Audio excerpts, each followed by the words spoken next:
अरिहन्ताणो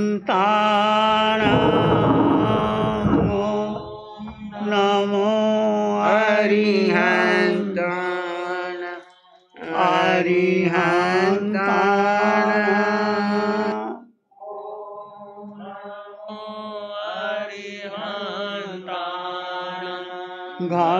घबराओ न दुख से जीवन में जी सुख दुख का मेरा है। घबराओ न दुख से जीवन में जीवन सुख दुख का मेला है। शरणा ले लो अरिहंतों का शरणा ले लो। अरिहंतों का क्यों करता व्यर्थ झमेला है। ये प्रभु सिमरन भी मेला है। अरिहंताण ओम नमो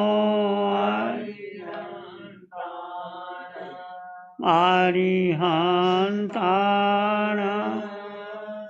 ओम नमो नमो नमो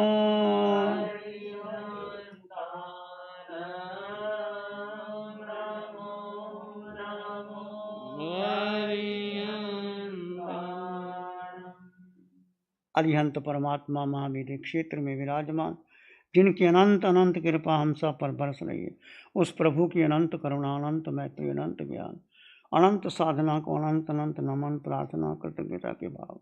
शासनपति भगवान महावीर जिनका धर्म संघ धर्म शासन में हम सब धर्म का अमृत पान कर रहे हैं, प्रभु की वाणी, प्रभु की साधना, प्रभु की मैत्री आज ये विश्व में शांति स्थापित करती है। प्रभु सिद्ध बुद्ध और मुक्त हो गए हैं, उनके द्वारा बताए हुए वाणी को हम श्रवण कर रहे हैं। उपासक दिशांग सूत्र की चर्चा आपके सामने चली है। आनंद ने श्रावक के 12 व्रत ग्रहण कर लिए। ग्रहण करने के बाद देखा कि मैं व्रत तो ग्रहण कर रहा हूँ, परंतु जितना भगवान ने मुझे मार्ग बताया धर्म का मैं पालन नहीं कर सकता, तो क्या करना चाहिए? कहते घर में बैठे बैठे क्या करना, सब संपन्न था, परिपूर्ण था, लोगों को सलाह देता था, लोगों को उनके दुख में काम आता था, परंतु कहते ये सब बाधक बन रहा है मेरे लिए, मुझे अपने जीवन का कल्याण करना है। फिर उन्होंने सोचा, 12 व्रत धारण करने के बाद उन्होंने संकल्प किया कि अब मुझे अपने ज्येष्ठ पुत्र को सब कार्यभार संभाल दिया, प्रीति भोज कर दिया, लोगों को बता दिया कि आज से मैं किसी प्रकार का घर में कोई दखलंदाजी नहीं करूँगा, और सारे घर का मोह छोड़ दिया, बेटे को दे दिया, पैसा किसी कोई मोह नहीं, किसी धन दौलत से मोह नहीं, सब इनकार कर दिया। और उसके बाद में वो साधना करने लग गया। साधना करते करते 14 वर्ष बीत गए उसको, और उसके बाद सोचा कि अब मुझे अलग हो जाना है। फिर वहाँ कुलाक सन्निवेश में पौषधशाला थी, वहाँ चले जाते हैं। पौषधशाला में जा कर के जैसे कि आप पौषध करते हैं, एक कुशा का आसन बिछाया, उसके ऊपर बैठा, पौषध किया, फिर चिंतन किया कि मुझे क्या करना चाहिए। 12 व्रत तो ले लिए, मुझे आगे क्या करना चाहिए। देखो, जिसकी धर्म में रुचि है वो आगे बढ़ता है।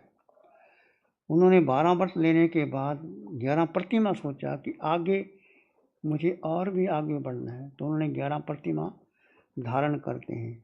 पौषशाला में पौषध लेके बैठे हैं, धर्म ध्यान में लीन हो रहा है, घर परिवार ममता सब छोड़ दिए, नेतागिरी सब छोड़ दी। अब किसी का स्वामी, किसी का नेता नहीं बनना चाहता, केवल अपनी आत्मा का शासक बनना चाहता है।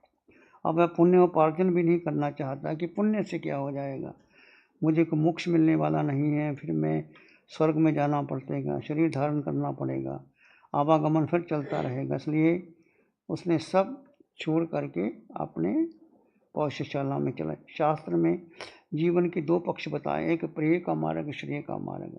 प्रिय का मार्ग जो मन को प्रीति कर लगे, सारी दुनिया यही कर रही है, जो मन को अच्छा, बुद्धि को, इंद्रियों को। आपके पास धन है, पद है, यश है, प्रतिष्ठा है, परिवार है, तो बस वो आपके अनुकूल जो चल रहा है उसको अच्छा समझ रहे हैं, परंतु नहीं। श्रेय का मार्ग जो आपको विवेक से मोक्ष के मार्ग की ओर आगे ले जाए, उसको आगे चलना चाहिए। जैसे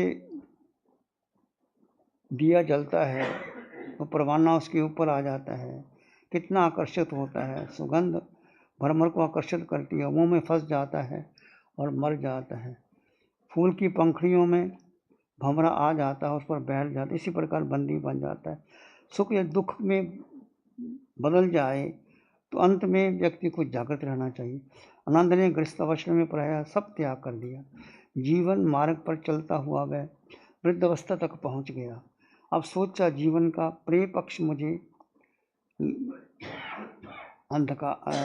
अपना लेना चाहिए, पर लोग यात्रा के लिए धर्म पाथ्य तैयार किए। जैसे आप देखते हैं कोई व्यक्ति पैदल यात्रा करता है तो साथ में क्या ले जाता है, अपने साथ भोजन सामग्री साथ ले जाता है, क्योंकि रास्ता लंबा है, पैदल चलना है। जहाँ भूख लगी भोजन कर लिया, पानी पी लिया, वृक्ष के नीचे बैठ करके आराम कर लिया, उसको कोई ज़रूरत। यदि उसने पाथ्य नहीं लिया, भोजन सामग्री नहीं ली, तो रास्ते में कौन खिलाएगा, कौन बताएगा। इसलिए उसने सोचा कि जैसे एक व्यक्ति को, कामकाज करने वाले व्यक्ति को भोजन जरूरी है, पानी जरूरी है, जब मर्जी पी सकता है, तो मुझे अब मोक्ष की यात्रा करनी है, उसके लिए मुझे क्या करना चाहिए। देखो, धर्म जीवन में बहुत ज़रूरी है। ये मत सोचो कि आपका धन, पद, यश, प्रतिष्ठा ये तो चंचला है, पता नहीं कब लक्ष्मी चली जाए, कब बीमारी आ जाए, कब आदि व्याधि हो जाए।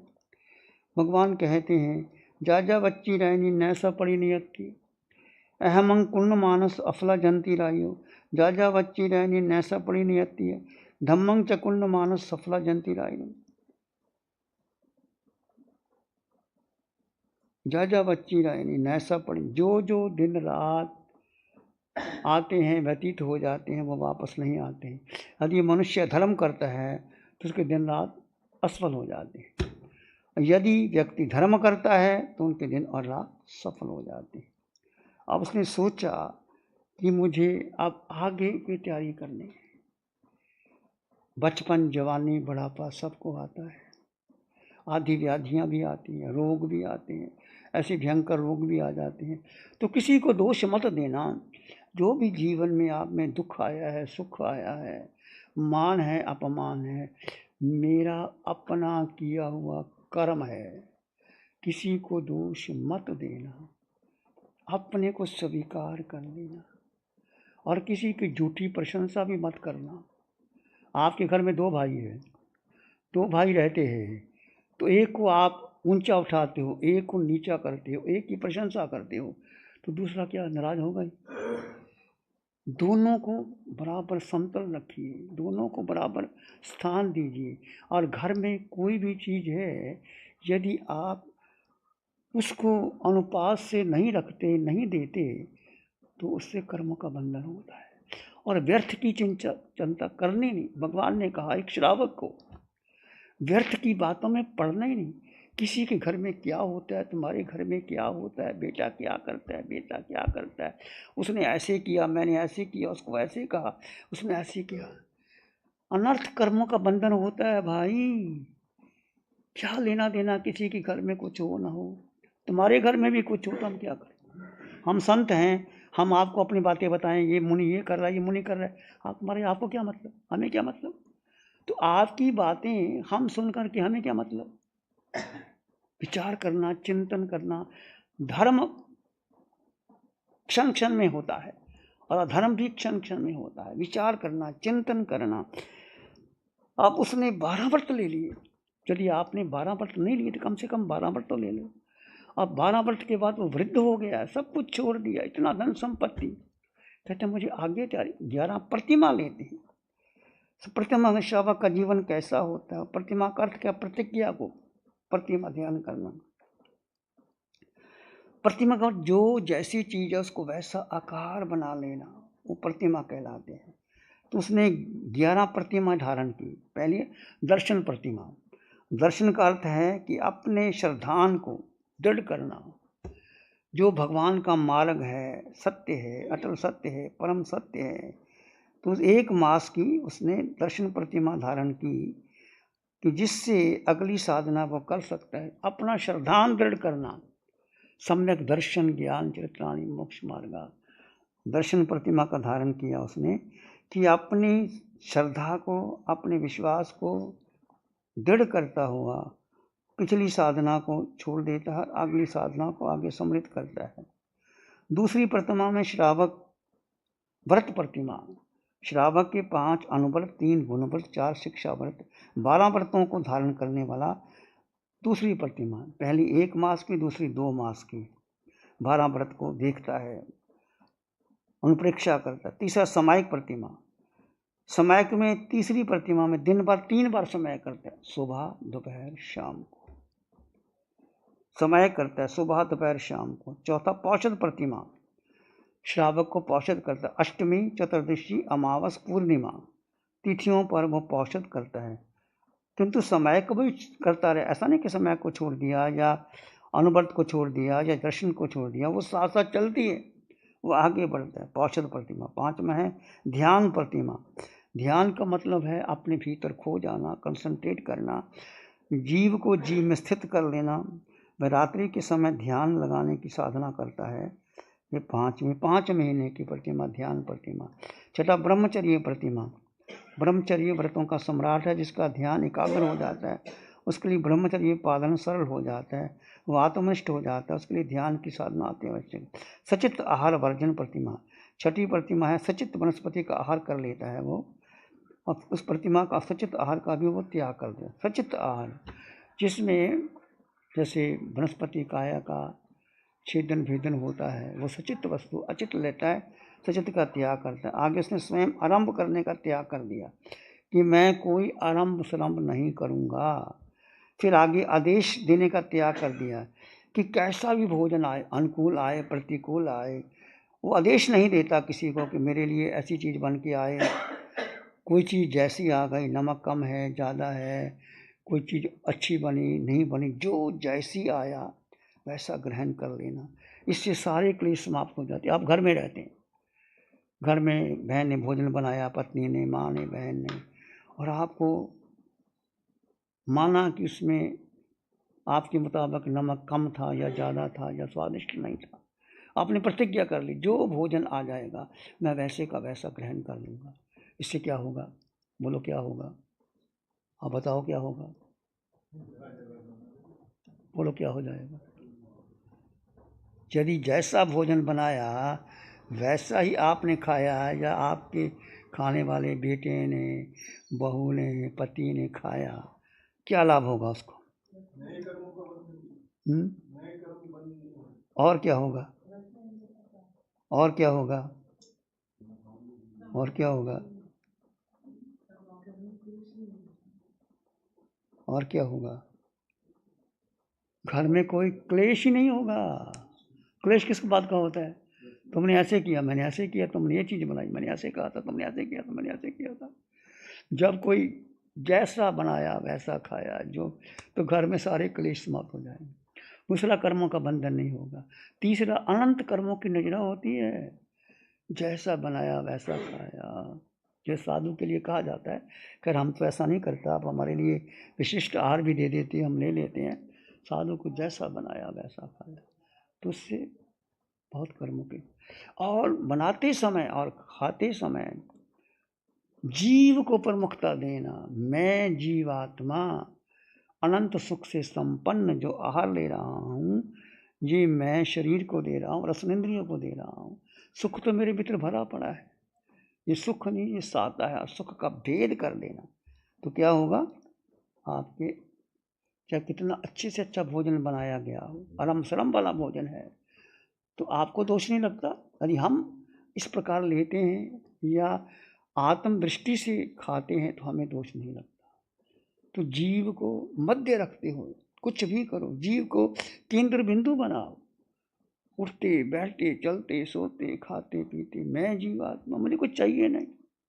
जीव ने अन्न का दाना ग्रहण नहीं किया, पानी की बूंद नहीं की, जीव का जन्म नहीं मरण नहीं, जीव ने कुछ खाया ही नहीं, जीव को कुछ चाहिए नहीं। जीव सुख संपन्न अष्ट गुणों से युक्त ये शरीर ले रहा है, अनंत जन्मों को शरीर ने खिलाया, कब तक खिलाता रहूँगा। और भावना भाव अंतिम मुझे समाधि मरण आ जाए, इतना आहार किया, इतना कुछ, मुझे समाधि आनी चाहिए। भाव रखोगे तो आएगा। और जीवन में आप श्रावक हो तो कम से कम 11-12 अनुमत ले लीजिए। अनुमत लेने के बाद आपका मन करे तो कभी 11 प्रतिमा भी आ जाएंगी। इसलिए आपके जीवन में बहुत महत्व। यदि आप पैसा छोड़ के नहीं जाते या पड़ा रहता है, फिर बेटे बेटे का क्लेश होता है। हम देखते हैं पिता चला गया, बेटे बेटे की झगड़े, कोर्ट केस चलते हैं, ऐसे कोर्ट केस चलते हैं, भाई भाई का दुश्मन हो जाता है और तलवारें खिंच जाती हैं, घर की दीवारें बन जाती हैं। पहले ही सब कुछ दे दो ना, जिसको देना है, रखना रखो, देना दो। अपने लिए धन का क्या उपयोग है? धन का क्या उपयोग है? बोलो धन वालों, तुलसी भाई, धन का क्या उपयोग है? बोलो रमेश भाई, क्या उपयोग? धन के 2 उपयोग है, या तो उपभोग करो, खाओ पियो, दूसरा दान करो। यदि उपभोग नहीं किया और दान भी नहीं किया तो धन तो ले जाएंगे, गवर्नमेंट ले जाएगी, बेटे पोते ले जाएंगे, और जिसका किस्मत होगा उठा के ले जाएगा, चोर चोरी कर ले जाता है, सब कुछ चला जाता। इसलिए लक्ष्मी चंचला है, पता नहीं आज है कल पता नहीं क्या हो जाएगा। और जो धन आपके पास है, जैसे अनंत श्रावक ने इतनी संपत्ति, 12 करोड़ की संपत्ति सब छोड़ दिया, बेटे को दे दिया, बेटे तेरी मर्जी, जो मर्जी कर, मुझे कुछ दखल नहीं है, जो करना कर। और आप एक पौषशाला में आके कुशा का आसन जो घास फूस के आसन में बैठ गए और प्रतिमा धारण कर ली और त्याग कर दिया कि मुझे अपने आदेश से यार लेना नहीं, बनाना नहीं, करना नहीं। वृद्ध हो गया वो और शरीर दुर्बल हो गया उसका।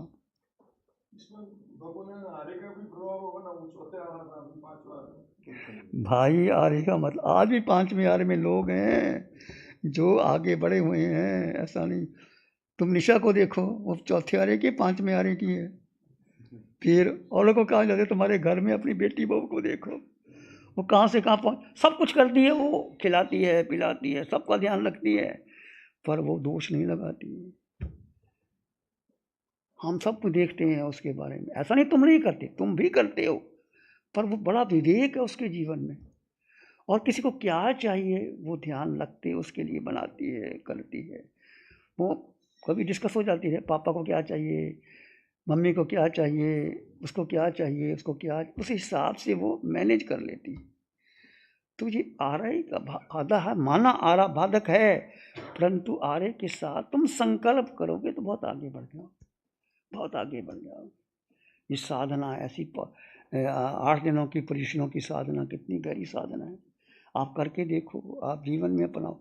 एक साधना को 2 बार 3 बार 4 बार सुनो और सारा आप स्वयं देखो कि मेरे जीवन में क्या कमी है। देखो हर किसी को अपने आप का पता होता है, किसी को कहने की जरूरत नहीं। किसी में क्रोध है, किसी में लोभ है, किसी में माया है, किसी में राग है, किसी में द्वेष, कुछ ना कुछ तो है ना, हमारे अंदर भी है।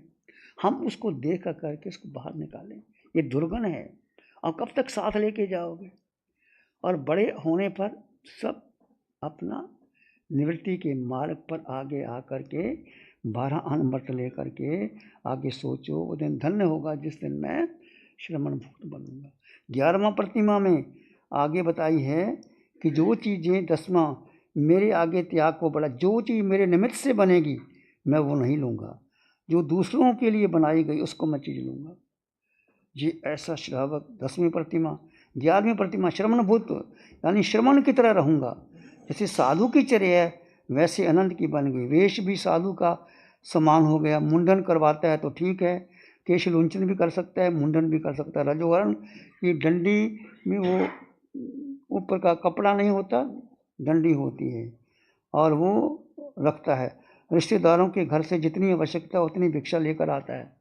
भिक्षा लाता है, चाहे घर में जाता है किसी घर के, उस प्रकार की साधना आनंद ने करनी प्रारंभ कर दी। उसने 5.5 वर्ष तक लग गए श्रावक की 11 प्रतिमाओं की साधना करने के बाद। कठोर तप से आनंद का शरीर कृश कृश हो गया, आत्मा का तेज बढ़ गया। शरीर तो आहार का कीड़ा है, शरीर को आहार दोगे तो शरीर सबल हो जाता है, आहार नहीं दोगे तो कमज़ोर हो जाता है। तो शरीर जैसे वनस्पति को पानी दो, पौधे को पानी दे तो वनस्पति हरी भरी हो जाती है, पानी नहीं देते तो सूख जाती है। ऐसे उसका शरीर एक एक नस जाल निकल आया, नस कड़कने लगी, हड्डी से हड्डी जब जुड़ती तो आवाज़ आती है, चलता है तो ऐसी आवाज़ होती है, कोयले से भरी गाड़ी चलते चलते खड़खड़ करती है, जैसे ऐसी हड्डियाँ आपस में खड़खड़ करने लग गई। किंतु उसकी चेहरे की तेजस्विता बढ़ गई। शरीर दुर्बल हो गया परंतु उसका चेहरा तेज हो गया। आप प्रत्येक महापुरुष के मस्तक के चारों ओर भावमंडल देखते हैं। तीर्थंकर के चित्र में भावमंडल होता है। भावमंडल क्या? आत्मा का प्रकाश जो चारों ओर होता है। वैसे आज शरीर के चारों ओर भावनाओं का मंडल होता है। जैसा व्यक्ति होता है वैसा होता है। आत्मा शुक्ल है, पवित्र है, श्वेत है, शुद्ध है, उस पर कोई धब्बा नहीं लगता। तो आनंद ने देखा कि अब मेरा शरीर कृष्ण हो गया है, परंतु अंदर की तेजस्ता बढ़ गई है। कोयले की अग्नि जैसे दहकती है, ऊपर से अंदर अग्नि होती है, ऊपर से वो राख आ जाती है। ऐसे वो शरीर के सहारे मनोबल आत्मबल जीता है। आनंद ने सोचा शरीर से जितना लाभ ले सकता था ले लिया। 5.5 वर्ष की उसकी साधना शरीर को सुखा दिया। अभी आयुष कर्म है, इसकी मुझे समाधि में व्यतीत करना। उसने धर्म जागरण किया। जब संसार के प्रपंचों से नहीं फंसेगा, पौधशाला में रहेगा, धर्म ध्यान मिलेगा, समाधि का जितना वक्त आत्मा में समभाव में लग जाए उतना रहेगा। साधु का पेश जैसा नहीं। साधु कैसा होना चाहिए? लेना एक ना देना दो, ऐसा नाम साधु का हो। संत कौन होते हैं? लेना एक, आत्मा का राम का नाम लेते हैं, और 2 चीज़ें, ना किसी को वर देते हैं ना अभिशाप देते। जाओ तुम्हारा ऐसा हो जाएगा, तुम्हारा धन हो जाएगा, तुम्हारा ये हो जाएगा, ना किसी को अभिशाप नहीं देते। ऐसा आनंद श्रावक श्रवणभूत बन गया। पौधशाला को छोड़कर घर नहीं जाऊंगा। अब शिवानंदा का कोई मोह नहीं है। पुत्र क्या कर रहा है, क्या काम वही ठीक कर रहा है, नहीं कर रहा है, संतुष्ट हो गया है। अब मेरा शेष सारा जीवन समाधि में, राग द्वेष सुख दुख अनुकूल प्रतिकूल में ऊपर उठ गया है। सदैव समाधि में रहना चाहता है। संकल्प कर लिया कि मेरा शरीर सूख गया, अब मैं अधिक दिन इस धरती पर नहीं हूँ, अब मुझे सलेखना लेनी चाहिए। अब आगे क्या सोचा? 11 प्रतिमा धारण कर ली, अब मुझे सलेखना लेनी चाहिए। मानो अब वह सलेखना क्षणों में बैठ गया है। उसने अपने शरीर को भी व्यामोह त्याग दिया है। पहले वो शरीर को आहार के रूप में कुछ देता था, अब आहार भी छोड़ दिया। अब सलेखना ग्रहण कर ली और आत्मचिंतन में आ गया। आगे देखते हैं गौतम स्वामी आएंगे, क्या आगे वार्तालाप होता है। तो कहने का अर्थ, यदि आनंद अपने संसार में रहता, भोग भोगता, लोग प्रशंसा कर देते और धन चला जाता, अब सब कुछ त्यागने के बाद 11 प्रतिमा ले ली, 12 श्रावक व्रत ले लिए, सलेखना ले ली, अब उसका फल क्या मिलेगा? देखो, आनंद श्रावक भगवान से पूछा, गंधर्व कहते हैं प्रभु ये आनंद दीक्षा लेगा? भगवान ने कहा नहीं, दीक्षा नहीं लेगा। ये आनंद श्रावक रहेगा, उत्कृष्ट साधना का पालन करेगा और मोक्ष जाएगा। अब वहाँ से पहले देवलोक में जाएगा, एक भाव और कहेगा महादेव, सीधा मोक्ष चले जाएगा। धर्म का फल देखो, धर्म त्याग का फल देखो। जितना त्यागोगे उतना आगे बढ़ जाओगे, जितना पकड़ के रखोगे वो छूट जाओगे। तेन त्यक्तेन भुंजिता, जिसने त्यागा उसको मिला। फिर आगे चर्चा करेंगे। ध्यान करें, आंखें बंद, मन वचन काया शांत, शरीर शांत, विचार शांत, सृष्टि शांत, वातावरण शांत, हर दिशा हर किनारा शांत शांत शांत। सर के सिरे से पांव के अंगूठे तक अपने भीतर शुद्ध चेतना का एहसास कीजिए। तुम मात्र मात्र मात्र आत्मा हो।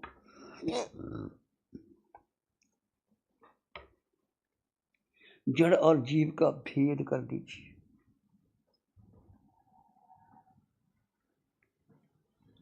इस आकार में निराकार आत्मा, शुद्ध आत्मा, पवित्र आत्मा, स्वयं में संपन्न परिपूर्ण आत्मा।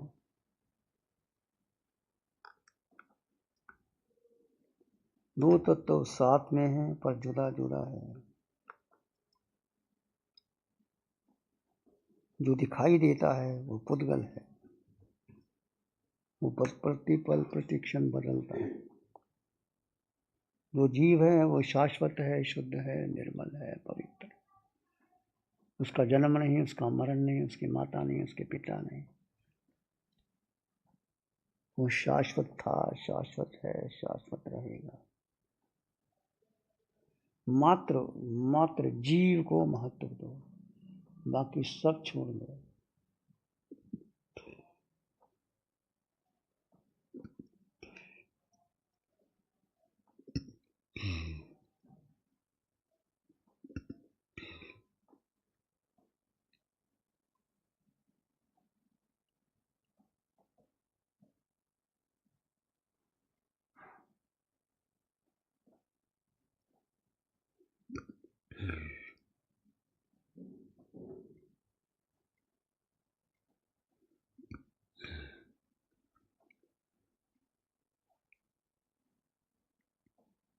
और भीतर गहरे चले जाएं। मन शांत, विचार शांत, सृष्टि शांत, वातावरण शांत, हर दिशा, हर किनारा शांत। सिर के सिरे से पांव की अंगूठी तक अपने भीतर शुद्ध चेतना का एहसास कीजिए।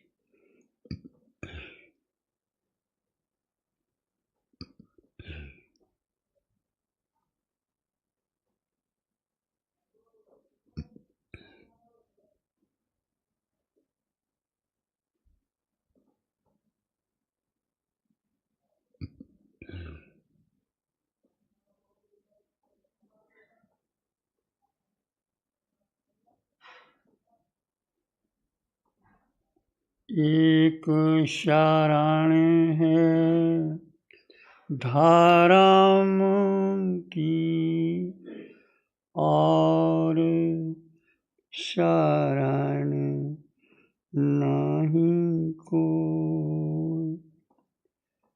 सत्य धाराम के तेज से जन जन मंगल हो।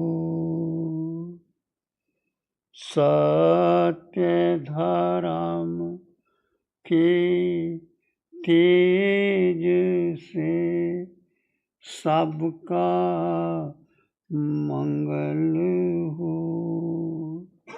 तेरा मंगल हो, सबका मंगल हो। सबका भला हो, सबका मंगल हो, सबका शुभ। इसी में एक लंबा गहरा सांस लें और अनंत परमात्मा के चरणों में अनंत कृतज्ञता ज्ञापन करें। एक और लंबा गहरा सांस और अनंत परमात्मा के चरणों में नमन और वंदन। दोनों हाथों को आंखों पे ले जाएं, हल्का सा स्पर्श, धीरे से आंखें खोल सकते हैं। नमो अरिहंतानंग, नमो सिद्धानंग, नमो आज्ञानंग, नमो उज्जयनंग, नमो लोये सब साहनंग, धम्मो मंगल मुखिठमा इंसा संजमो तमो, देवा वित्तम नमं संति जसधम्य श्यामं। श्री चतारी मंगलम, अरहंता मंगलम, सिद्धा मंगलम, साहु मंगलम, केवली पाणतो धम्मो मंगलम। चत्तारी लोकोत्तमा, अरहंता लोकोत्तमा, सिद्धा लोकोत्तमा, साहु लोकोत्तमा, केवली पाणतो धम्मो लोकोत्तमा।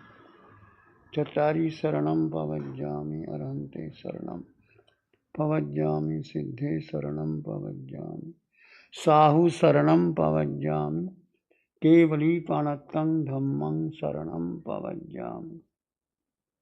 चारे शरण कारण जगत में और न शरण कोई होगा। जो भव्य प्राणी करे आराधन उसका इतना हो गया। अजर अमर पद होगा, उसका सदा ही